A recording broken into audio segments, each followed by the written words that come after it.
Good Sunday morning. I'm going to take my glasses off for a little bit, but y'all know that I'll have to have them back on because can't see to read. Can't see anything that's going on in here. Um, I was not planning on doing a Sunday video. I actually had a totally other plan for today.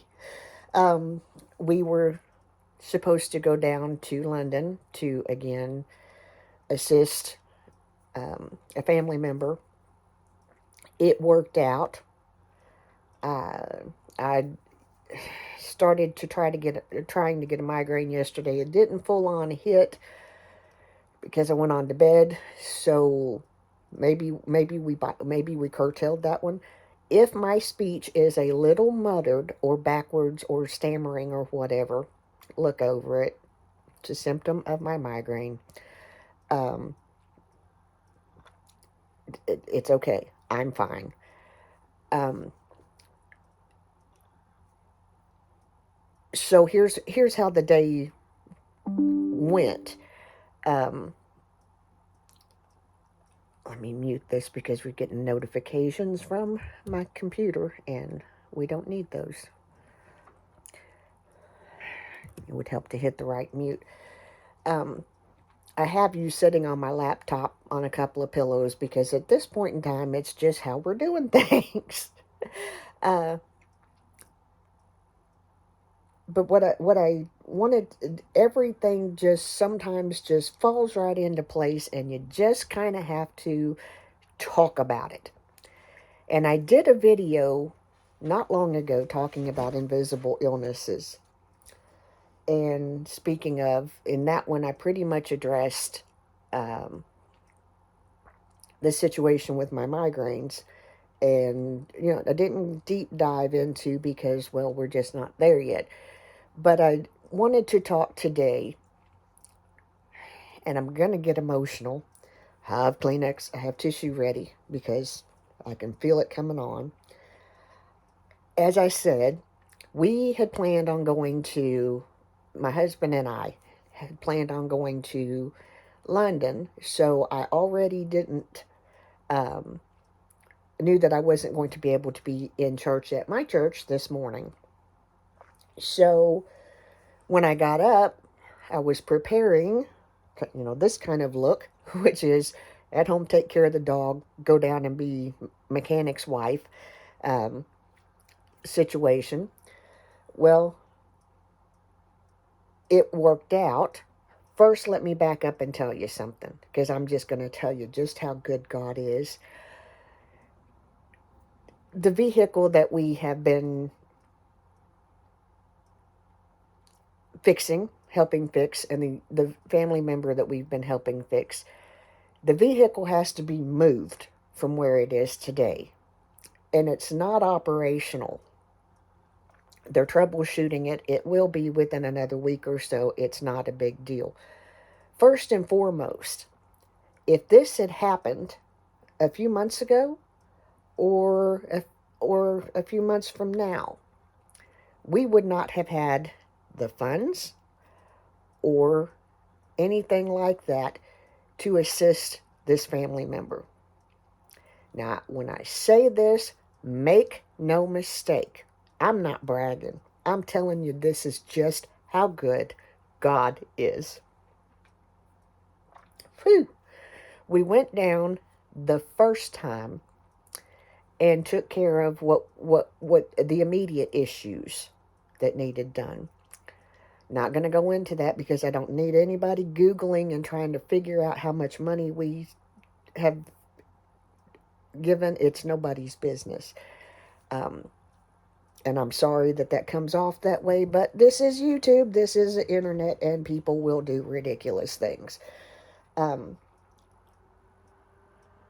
to be honest with you, the family member who is very dear to my heart, he's not my blood nephew, but he's dear to my heart. And um, he doesn't even know. He's got a guesstimate, but he doesn't know. So, and that's just fine. Um, our goal is to set him up for success and to I don't want him to pay me back. I want him to pay it forward. I want him to be able to stand on his own 2 feet and pay forward to help the next person that's in need. That's what I want. That's what I'm trying to set him up to do. Anyway, during the course of this, um, he found himself homeless. Yes, that's in the works as well. Um, Found himself in a really his situation just kept spiraling. Before he reached out for help, it was kind of too far gone. Fast forward to where we are today. When we went down the other time, I'm gonna move this over just a little bit, and yeah, y'all know that's my books and crap there. It'll get moved back into the other bedroom, hopefully within the next 2 weeks. That's my goal. Um, may or may not happen. Stuff has been happening, but we're still working on it. Um, I am going to hire help. That has also been something that I have just made, um, because I've got stuff comes up too fast for me to not to be bogged down in this. Anyway, so when we went down to do the initial things that needed done to the vehicle, my husband did an oil change. Of course, it's got to be on a flat spot to drain the oil and make sure that the oil's filled back up right. So, um, there was a church right down the hill. So wasn't a church. Church was over. A matter of fact, I don't think we did go on a Sunday because I was going to go. I have, I'm allergic to Christmas trees. Whole other story. But whenever Christmas trees are in number, or pine or things of that nature, I just can't handle it. There's an actual name for it. I didn't know that there was, but there is. Um, anyway, so um, we had made the plan to go on. He's about 2 hours away. Um, so we made the plan to go down, and we he we changed the oil on the church parking lot. It's not a big deal for us to do that because with my husband's background and doing what he does, nothing gets spilled. It's all contained. It's all dealt with. Well, we did all this, and we explained to him, because this is going to all tie together. I promise. Um, I probably should have made notes, but I didn't. So just bear with me, okay? There's some good stuff coming. Um, so when I spoke with the person that is where he is no longer residing at, they need the vehicle moved, and something else has happened to the vehicle and it won't start. That's what my guys are going to deal with today. But it also, they have to do their thing and move it. Well, whenever I spoke with um, the kind gentleman from the apartment complex, I asked him, I said, isn't there a church right down from the hill? I said, it seems like that um, I have my window open, so if you see me looking out the window and kind of pausing, it's literally a squirrel thing. Something is going by the window. um, but I asked him, I said, can you give me the name of that church? And he said, yeah, and I Googled it, and I called, and I was like, I spoke with the secretary, and I was like, I'd like to know if it would be okay if we could park this vehicle in your parking lot for a couple of weeks, month max. It's just going to depend on how the weather hits as to how quick we can get it operational and get it off of there. But we're looking at no longer than a month. And she said, well, I'll need you to talk to the pastor. And I said, great. Here's my number. Boom. A little while later, the pastor calls me back. Nice man. We have a wonderful conversation. And during the conversation, I said, me and my family attend. And he said, I know your pastor. I said, really? And so in that moment, we made a connection. And after that, I told my pastor, I said, just so you know, um, I was talking about you today and you didn't even know about it. And we laughed, and I explained to him, that this other pastor that knows him was very kind and gracious to allow us to move the vehicle to his lot to keep it from being towed um, from where it's sitting. So that's what's happening today. Now, the other thing that started that kind of changed my plans.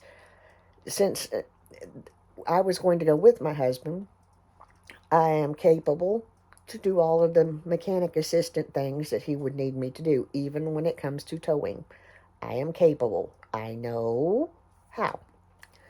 Um, I don't do it very often for obvious reasons, but I know how. Well, it just worked out this morning that he's got a new mechanic.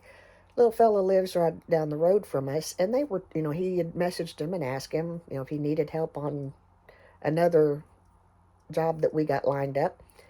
And my husband's like, no, I've got this other thing happening. And I said, ask him if he wants to ride down with us, because I was gonna, we were gonna load the dog up, go.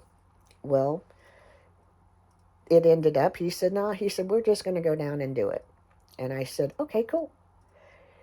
So that ended up with me being at home and pretty much kind of missing out on being physically in church.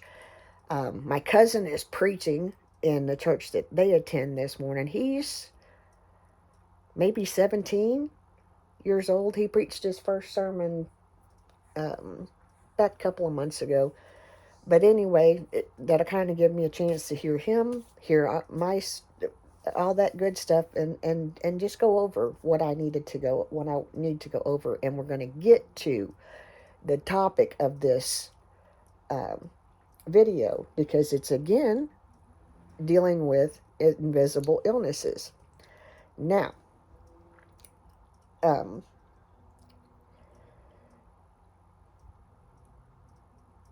I'm going to talk about depression and how it leads in, how all of this connects together. I'm going to talk about depression. And like I said, I probably should have jotted down some notes, because my ADHD brain kind of bounces from thing to thing. But we're going to, if I miss something, we'll just go back and do another video. That's just how we'll do it.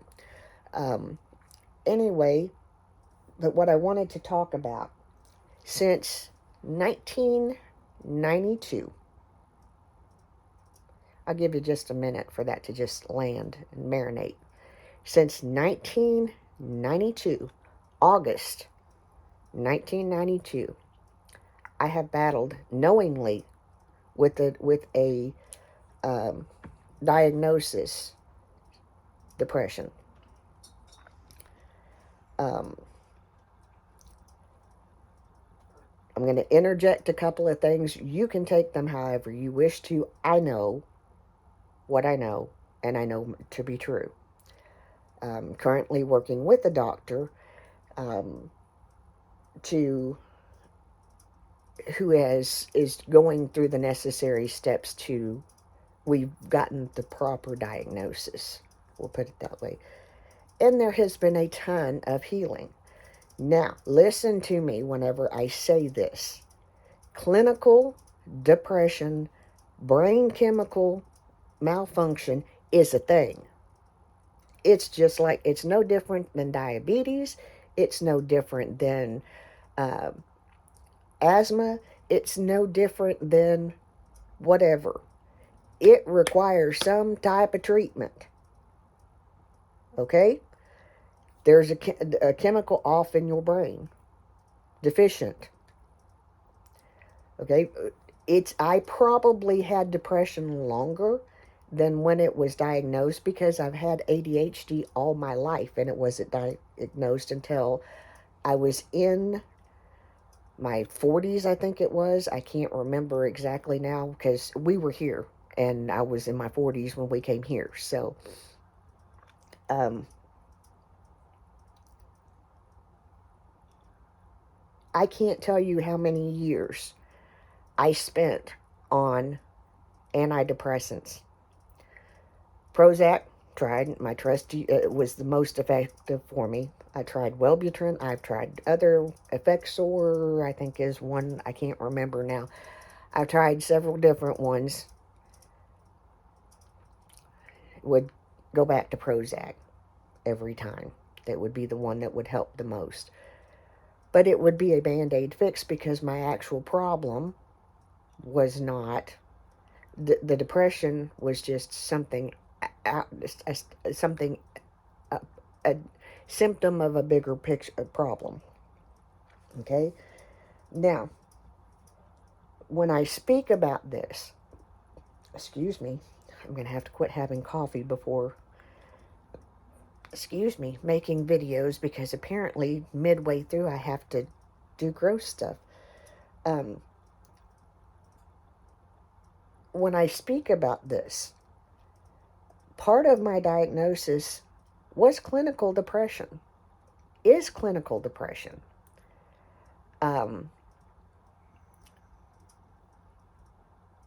In my case, I'm not that person that just slides into a depression.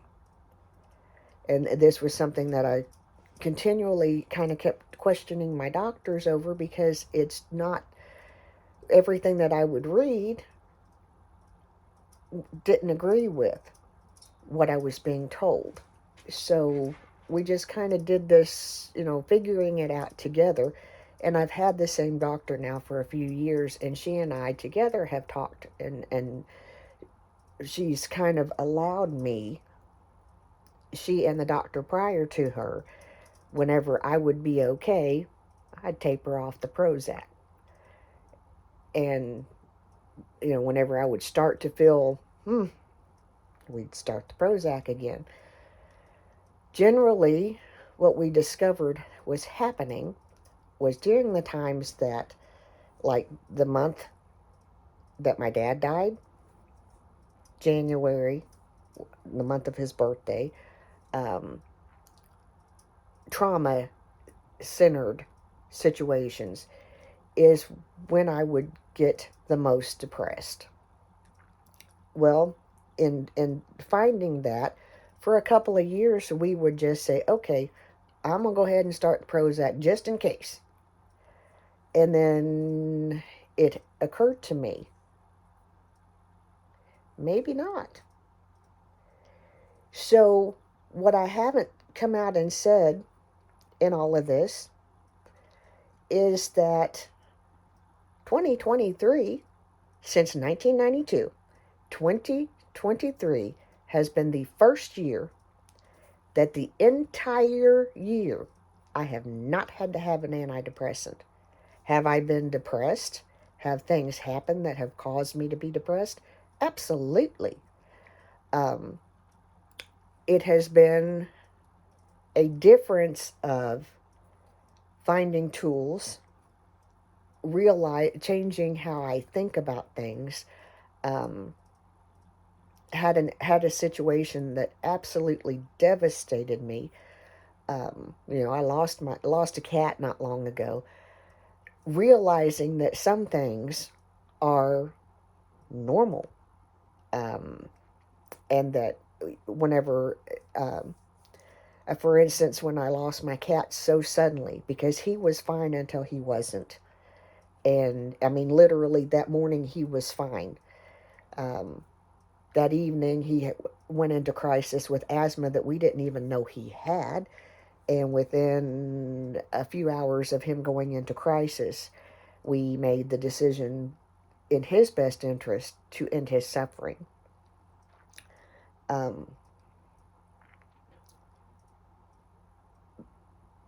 That's been hard to deal with even now.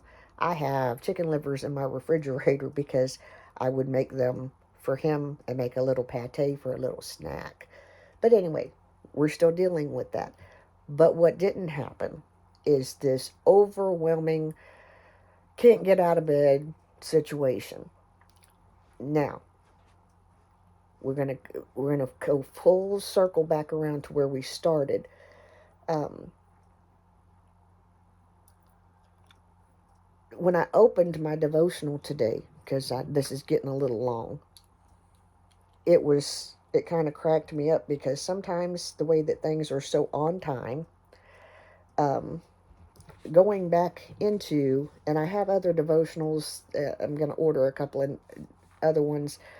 Um, right now, my Celebrate Recovery one is where I seem to keep drawing back to.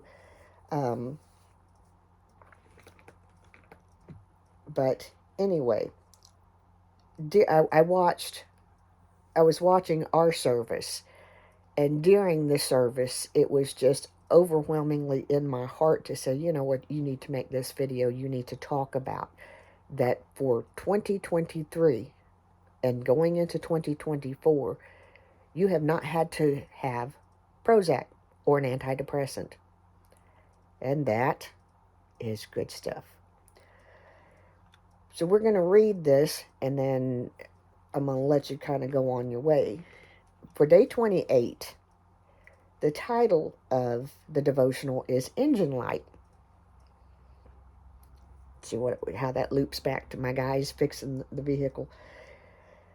And it says, a few days ago, the check engine light came on my car, or in my car. I dread this because it's never good news. When you're married to a mechanic, I can vouch for that. I had just spent a considerable amount of money fixing up my wife's car, and I was in no mood to let things get out of hand. So I drove straight to the shop. Turns out it was time for an oil change. No big deal. This made me think, though. Sometimes a warning light goes off in our lives and we don't pay attention to it because we're afraid of what we'll find. Oopsie. Guilty. Maybe the warning light is a phone call from a loved one who is hurt by something we said, or another night spent acting out in a behavior we abhor. Guilty.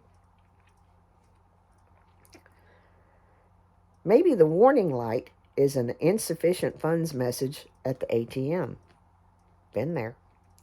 Whatever it is, when that light goes off, it can be tempting to ignore it. Boy, can it, because the other part, I'm not done yet with the reading, the other part of realizing things that would trigger the just can't get out of beds for me was hiding from the issues, the problem, hiding from whatever the situation was that made me feel like I just needed to curl up in a ball. Yeah.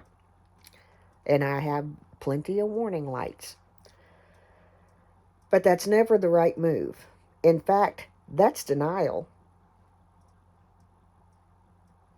When you're doing something that ain't right and you ain't fixing it, you're denying that there's a problem. And in order to get help with the problem, you got to acknowledge that there's a problem. God may be sending you a warning light to help you avoid trouble, something that, if left unchecked, can trigger a bigger issue. So guilty, so guilty, so guilty. I'm the world's worst patient. I need to go to the doctor, and I have, just in this year, I have canceled probably 3 appointments.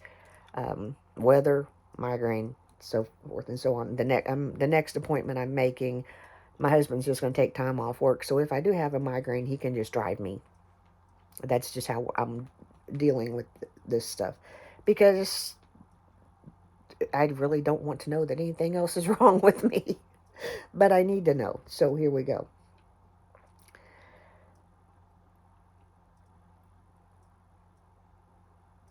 An oil change is no big deal. But without it, my car's engine could have been destroyed. That simple little thing that we so often overlook. That simple little thing. And that applies in so many areas. I am working extremely hard on changing how I speak. Working on speaking more positive less negative, and not letting my mind run away with scenarios of what if this could happen, whatever. We should be watching for God's warning lights. If we don't pay attention, we are apt to fall back into old hurts, hang-ups, and habits. Our loving God wants to spare us more pain and shower us instead with his blessings. That's the direction I'm going. The verse that goes with this is, they did not listen or pay attention. Instead, they followed the stubborn inclinations of their evil hearts. They went backward and not forward. Jeremiah 7:24. The prayer is, Heavenly Father, thank you for the warning lights you place in my life. I know they are there to help me rather than harm me. In Jesus' name, amen. We can consider, if we really want to look at this in my personal situation, we can consider the warning light for me. If I'm getting a migraine, something starts acting up. My vision, my words, something. Even the other day when I was telling you about my frustrations, something starts not being right. Telling me, hey, something's fixing to go down. Take your medicine. When Cinda was a little bit older than Mayor, she would alert. And it took me longer to figure out that she was alerting to me than it did for her to learn how to alert to tell me that I was getting sick. And I've talked about that before. That's a warning light. Whenever I feel myself starting to get angry, because I'll shoot my mouth off. Y'all don't see it because I try to keep it harnessed when it comes to here. I'm not so good at doing it in private. That's just the honest truth. That's what I'm working on. But when I get frustrated, angry, aggravated, those are my warning lights for, oh, you're going to blow. Your mouth is going to shoot off. So,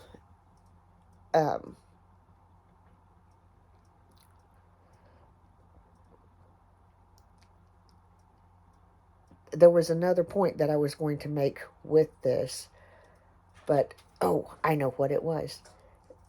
Before I stopped my church video to make this video, my pastor had communion, my senior pastor, and he was like, you should have gotten the components, and I was like, hey, I can do this from here because I have the components. We keep them on hand because we have a weekly communion on Friday where we call my mother, and we all have communion and prayer, and we pray over all of our prayer requests. We talk, we have a good visit and all that stuff, and my grandson leads us in communion. So we have the components. So whenever he was talking about that, I thought, I can do this. Let me go in here and get this, get a component, and I can have communion with my church just from here. Because the whole morning, everything changed.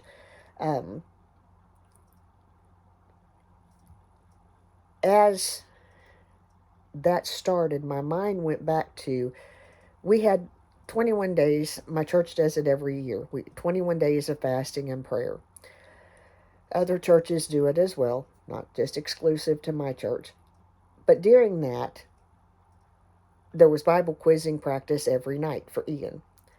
So we kind of got a little off, and we finally got back on schedule last week with our Friday communion. And we got to a point to where, because we visit, we talk with my mother. I talk with my mother all the time, but that Friday time is set aside for us. We're building memories as well as,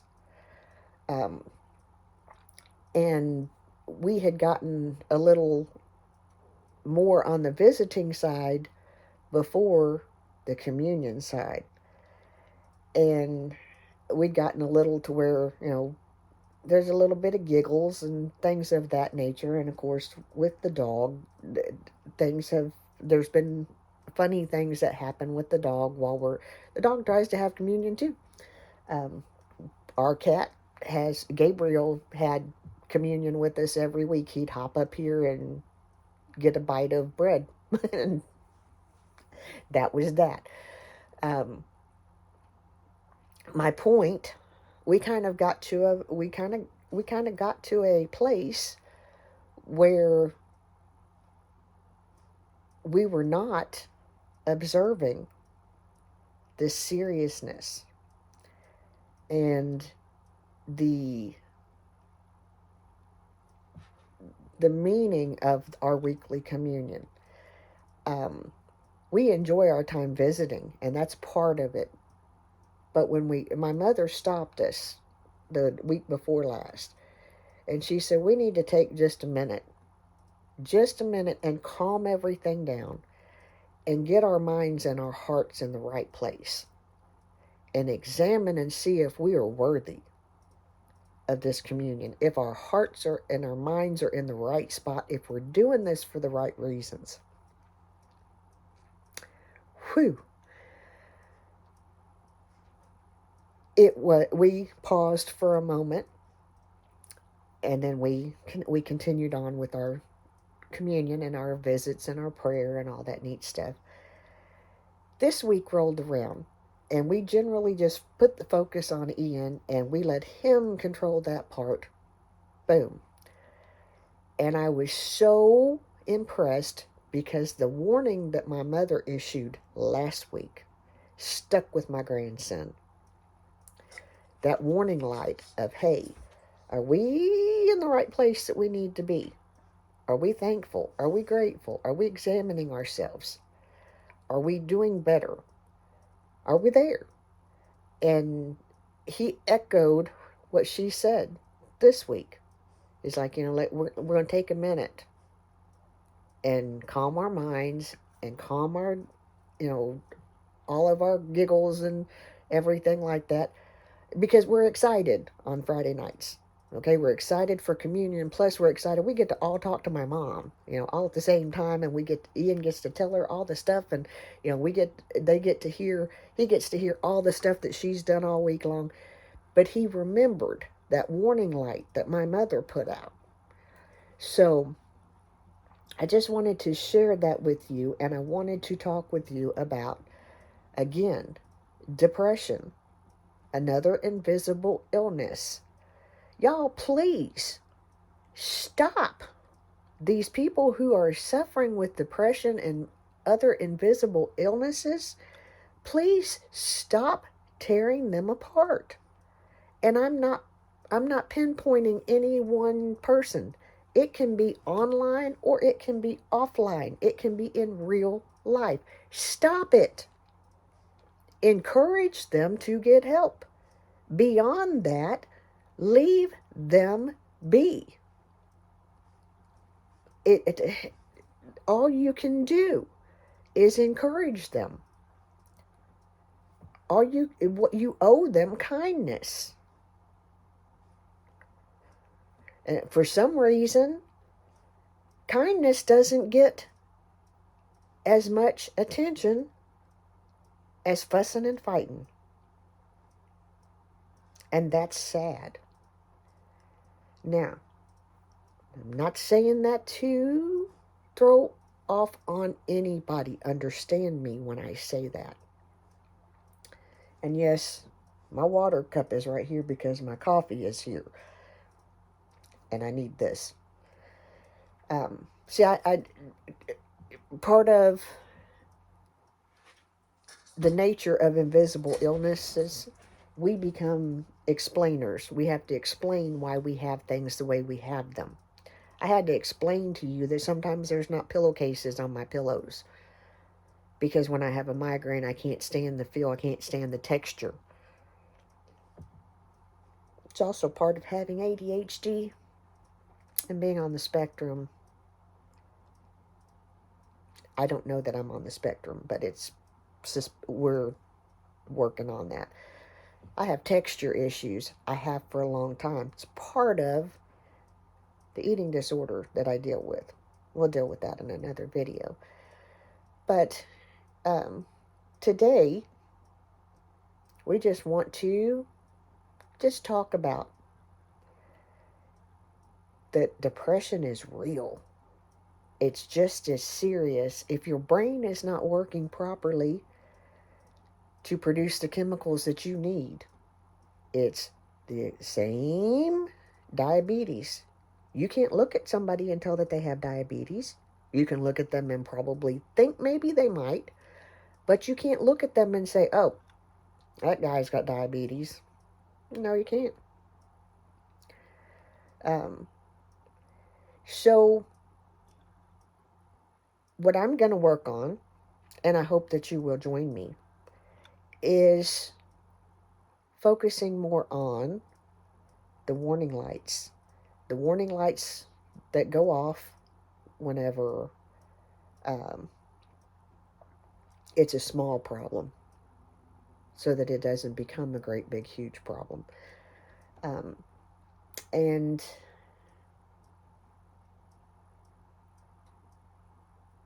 if you're looking for resources, they're everywhere.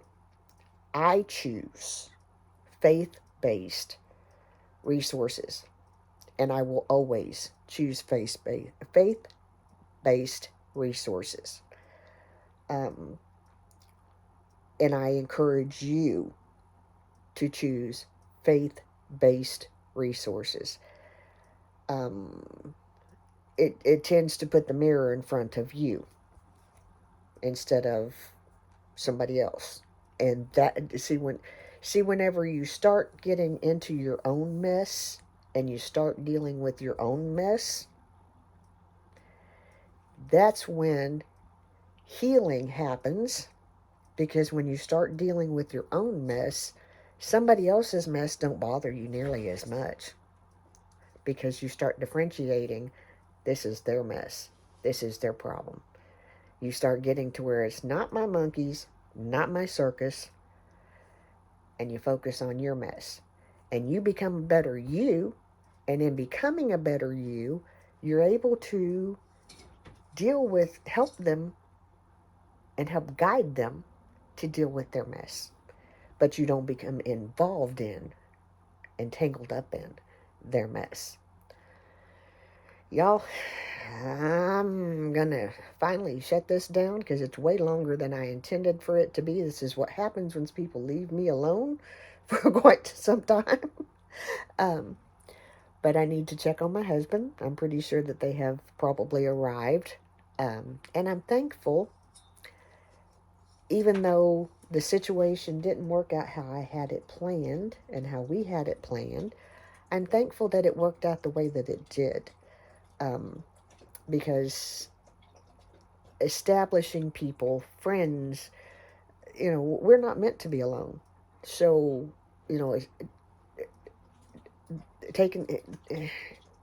Tom taking this new mechanic with him, it's kudos, great deal. Y'all remember, I think it's supposed to get cold again tonight. My yard is a swamp, and although Papa Dog likes the snow, Papa Dog does not like ooey gooey, rainy, soggy stuff, which makes me kind of happy because he doesn't seem to want to roll in mud, which makes me happy. But anyway, we'll do another video in a couple of days. It probably not be quite this long, and kind of update you with where things are with the mayor. But y'all remember, I'm going to end this video remember, look for those warning signs. Look for those check engine signs.